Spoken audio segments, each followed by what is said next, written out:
In this discussion, we will discuss the discussion question of discuss the concept of time value of money and how it relates to capital budgeting. If we see a discussion question or an essay question such as this, our goal typically is to expand on the discussion question or essay question, being more likely then to pick up the points for it for an essay question, more likely for us to touch on those topics that the grader is looking for a discussion question. We are more likely to be able to add to the discussion, which is typically the point of the discussion forums. Keeping that in mind, let's read this one more time. Discuss the concept of time value of money and how it relates to capital budgeting. So if we see something like this, clearly where we might want to start is the definition of the time value of money. What is the time value of money? Time value of money really just means that the money today is going to be worth more than money in the future. So you may want to give some examples of the time value of money to help explain time value of money. One might be that if we had $100 today or $100 in the future, we would typically value the $100 today more than the $100 in the future.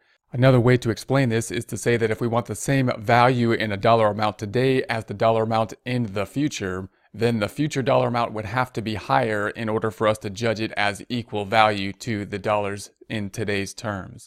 Now, there's a couple ways that we can think about the time value of money or why that would be the case, why we value the money today more highly than the money in the future.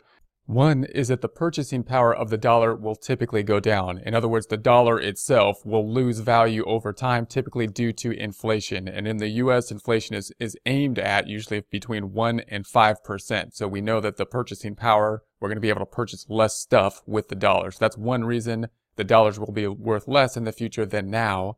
Another reason is that we have opportunity cost. In other words, if we had the dollars today, we can do something with those dollars. We can purchase something with the dollars, or we could invest them. And typically the example would be we could invest them, and if we put them in some other place, they can be working for us. They can earn a return on the money, and therefore the dollar today is worth more to us given the fact that we can use the purchasing power today. So those are going to be some reasons why we have the time value of money.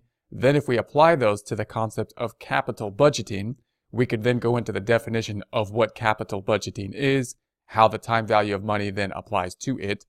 Capital budgeting is usually us investing capital investing money into a project that typically has a long-term return on it. So it typically looks like a project that we invest in at the beginning, put some money down usually, and then we have a return on investment, cash flows that will be returning in the future.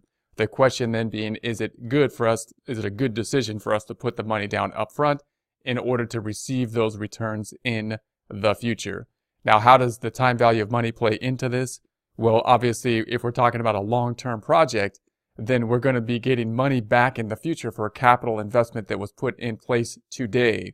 And that means that the money that we're getting back in the future, the return on our investment, is going to be affected by the time value of money. It's going to be worth a little less because we're going to get that return in future years, in future time periods. So then we can go through some methods in terms of how would we account for that? How can we think about that? And in order to take into account the time value of money, we typically use something like a present value type of calculation. So we're going to take all the cash flows that happen out in the future. We're going to present value them in some way. We're going to pull them back into the present, and then we can value both the initial cash outlay as well as the receiving of investments or the return on our investments in the future in terms of equal dollars, in terms of present value dollars. And that'll help us to make those long-term type of decisions in a way that's more even, or at least takes into consideration the time value of money.